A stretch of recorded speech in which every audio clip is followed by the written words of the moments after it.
समीरा कई साल बाद अपने पुराने सुनसान पुश्तैनी घर में आती है। जैसे ही वह अंदर कदम रखती है, दरवाजा अपने आप पीछे से बंद हो जाता है। वह घर की खामोशी और भारीपन को महसूस करती है। हॉल में हर तरफ धूल जमी है, लेकिन बीच में ताज़ा पैरों के निशान दिखाई देते हैं। समीरा निशानों का पीछा करती है। निशान कुछ दूरी पर अचानक गायब हो जाते हैं। समीरा सीढ़ियां चढ़ती है। ऊपर की छत पर किसी हल्की परछाई की आहट मिलती है। सीढ़ियों में हल्का सा कंपन होता है, जिससे उसका संदेह बढ़ जाता है। ऊपरी मंजिल पर एक कमरा है, जिसका ताला पुराना और ठहरा हुआ है। समीरा पास पहुंचती है और ताला अपने आप गिर जाता है। दरवाजा धीरे धीरे खुद खुल जाता है। अंदर एक पुरानी मेज पर एक डायरी रखी है। समीरा डायरी उठाकर पन्ने पलटती है। पन्ने अपने आप तेजी से घूमते हैं और एक पेज पर रुकते हैं जिसमें घर का नक्शा है।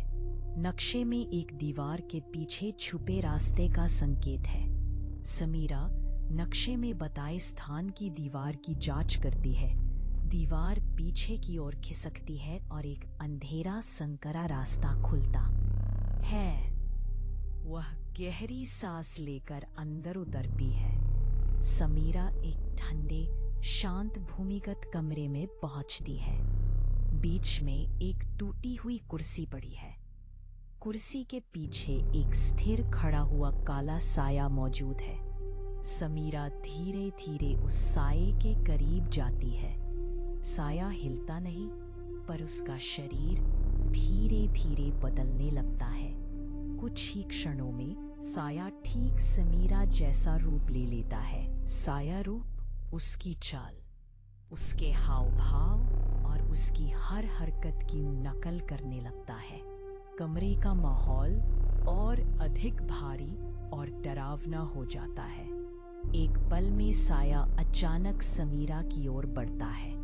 साया और समीरा का स्थान बदल जाता है। साया ठोस और जीवित सा हो जाता है, जबकि समीरा पीछे हटकर गिर जाती है। समझती है कि अब उसका शरीर वास्तविक नहीं रहा।